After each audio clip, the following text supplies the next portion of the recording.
नमस्कार, आप सभी का स्वागत है एक बार फिर से आपके अपने YouTube चैनल पर। बड़ी खबरें, मुख्य समाचार जानेंगे। इंडिया गठबंधन की बड़ी और भी ताकत, एनडीए बैकफुट पे दिखाई दे रहा है। राहुल ने साधा बीजेपी पर निशाना, तो दूसरी तरफ आया है पश्चिम बंगाल सीएम का बड़ा बयान। क्या कुछ कहा है, आगे विस्तार से पूरी खबर।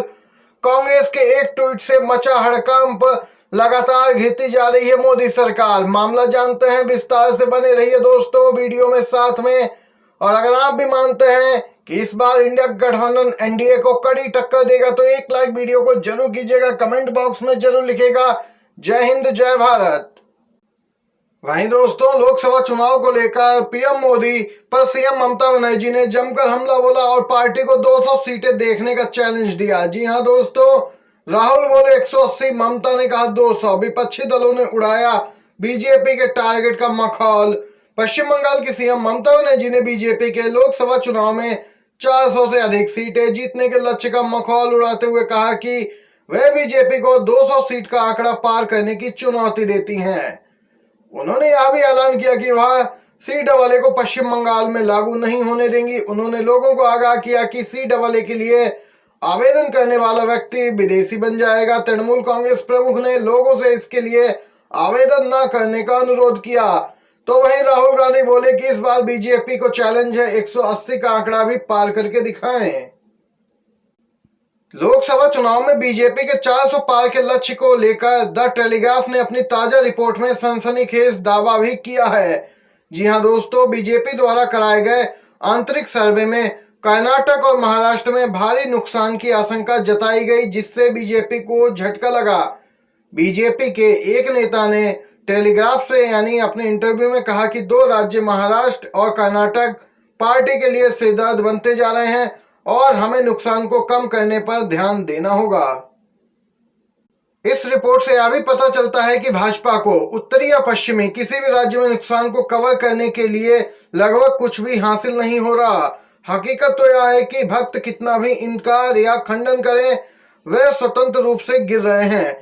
यानी बीजेपी पार्टी का ग्राफ नीचे जा रहा है। राजस्थान, पश्चिम बंगाल को कांग्रेस और टीएमसी के लिए चुन लेने दीजिए, फिर तो बीजेपी का और भी दम घुटेगा। ये दोस्तों देख सकते हैं, बिग ब्रेकिंग न्यूज निकल के आई है। द टेलीग्राफ के सूत्रों ने ये जानकारी दी है कि राजस्थान और पश्चिम बंगाल अगले दो राज्य हैं जहां पर बीजेपी के लिए सिरदर्द बनता जा रहा है। वहीं बीजेपी के 400 पार के दावे पर राहुल गांधी ने टिप्पणी की। राहुल गांधी बोले, नरेंद्र मोदी चाहते हैं कि वह अकेले ही चुनाव में जाएं, विपक्ष चुनाव में आ ही ना, विपक्ष चुनाव न लड़ पाए, इसलिए इन्होंने इलेक्शन कमीशन में अपने लोग बिठा रखे हैं। दो मुख्यमंत्रियों को जेल में डाला, कांग्रेस के बैंक अकाउंट बंद कर दिए, न्यायपालिका पर दबाव डाल रहे हैं। ये सब इसलिए कि मैच फिक्स हो, संविधान रद्द किया जाए और नरेंद्र मोदी सत्ता में रहे। लोकतंत्र बचाओ महारैली में राहुल गांधी गरजे हैं। तो दूसरी तरफ महाराष्ट्र के पूर्व सीएम उद्धव ठाकरे भी लोकतंत्र बचाओ महारैली में गरजे। बोले कि बीजेपी ने जिनके ऊपर भ्रष्टाचार के आरोप लगाए थे, अब वो उनकी बॉसिंग मशीन में साफ होकर बीजेपी में शामिल हो गए। सीधे तौर पे अजीत पवार आदि नेताओं पे निशाना साधा। पूर्व सीएम उद्धव ठाकरे ने कहा कि जनता सब समझ रही है, इसलिए देश का नारा है अब की बार भाजपा तड़ीपार।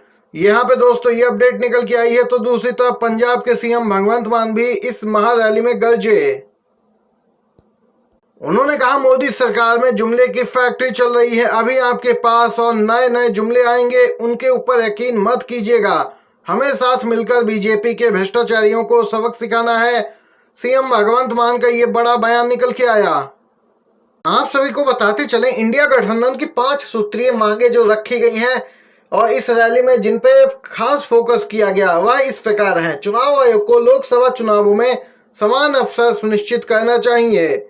चुनाव आयोग को चुनाव में हेरा फेरी करने के उद्देश्य से विपक्षी दलों के खिलाफ जांच एजेंसियों द्वारा की जाने वाली कार्रवाई पर रोक लगाई जानी चाहिए। तीसरा, हेमंत सोरेन और अरविंद केजरीवाल की तुरंत रिहाई की जाए। चौथा, चुनाव के दौरान विपक्षी राजनीतिक दलों का आर्थिक रूप से गला घोटने की जबरन कार्रवाई तुरंत बंद होनी चाहिए। कांग्रेस के बैंक खाते जो फ्रीज किए गए दोस्तों। पांचवी मांग यहाँ पे रखी गई, चुनावी चंदे का उपयोग कर बीजेपी द्वारा बदले की भावना, जबरन वसूली और मनी लॉन्ड्रिंग के आरोपों की जांच के लिए सुप्रीम कोर्ट की निगरानी में SIT का गठन होना चाहिए। लोकतंत्र बचाओ महारैली में ये 5 सूत्रीय मांगे उठाई हैं प्रियंका गांधी ने। बीते दिन सोशल मीडिया पे एक तस्वीर काफी वायरल हुई। जी हां दोस्तों, देश की महामहिम राष्ट्रपति जिसमें खड़ी दिख रही हैं और पीएम मोदी कुर्सी पर बैठे हैं। फिर क्या था, विपक्षी दलों को अच्छा मौका मिला बीजेपी को घेरने का और घेरा भी।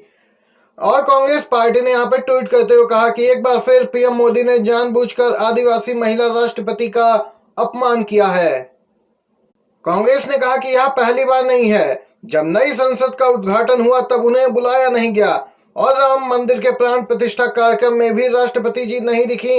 यह घटनाएं बताती हैं कि पीएम मोदी और बीजेपी की मानसिकता महिला और दलित विरोधी है। इस मामले पर बीजेपी को जवाब देते नहीं बन रहा है, बुरी तरीके से घेरती जा रही है बीजेपी।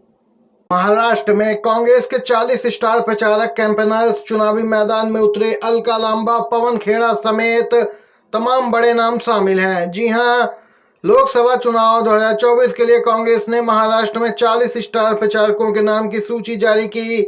इसमें यहाँ पे पार्टी ने सबसे पहले मल्लिकार्जुन खड़गे, पूर्व अध्यक्ष सोनिया गांधी, राहुल गांधी, प्रियंका गांधी समेत कांग्रेस के कई बड़े नेताओं का नाम शामिल है। देख सकते हैं इसमें श्रीनिवास बीवी, पवन खेड़ा और अलका लांबा, कन्हैया कुमार जैसे बड़े नेता भी शामिल किए गए हैं। ये महाराष्ट्र में चुनाव प्रचार कांग्रेस के लिए करते नजर आएंगे। कांग्रेस ने 7 सीटों पे उतारे हैं अपने प्रत्याशी। बता दें, कांग्रेस महाराष्ट्र में इंडिया गठबंधन के तहत चुनाव लड़ रही है। उसने अभी यहाँ 7 सीटों पे अपने प्रत्याशियों के नाम का ऐलान किया है। वहीं दोस्तों, दूसरी तरफ शिवसेना उद्धव गुट ने 17 प्रत्याशियों का ऐलान किया। वहीं शरद पवार गुट ने अब तक 5 उम्मीदवारों का ऐलान किया है। बीजेपी की मुश्किलें कम होने का नाम नहीं ले रही हैं। बीजेपी नेताओं को जम के कूटा जा रहा है, उनका विरोध हो रहा है। इसी क्रम में दोस्तों अपडेट निकल के आई। बीजेपी प्रत्याशी संजीव बालियान के काफिले पे हमला हुआ, जमकर हुई तोड़फोड़। बीजेपी प्रत्याशी संजीव बालियान के काफिले पे यह हमला बताया जा रहा। जानकारी आई कि मुजफ्फरनगर में जब संजीव बालियान प्रचार करने के लिए जा रहे थे तब अचानक से उनके काफिले पर कई लोगों ने पथराव शुरू कर दिया। आपको बताते चलें, सीधे तौर पर बीजेपी नेताओं के प्रति, उम्मीदवारों के प्रति लोगों में कितना आक्रोश है यह स्पष्ट दिखाई दे रहा है। उत्तर प्रदेश में आए दिन ये घटनाएं तो आम हो गई हैं। बीजेपी नेताओं की कुटाई हो रही है। ग्रामीण आक्रोशित दिख रहा है क्योंकि 5 साल तक ये लोग अपने क्षेत्र का भ्रमण करने तक नहीं गए और अब वोट मांगने पहुंच रहे हैं। ये आज की बड़ी खबरें थी, मुख्य समाचार। वीडियो आपको पसंद आया हो तो एक लाइक, एक शेयर जरूर कीजिएगा। अपने दोस्तों तक वीडियो को जरूर पहुंचाइएगा।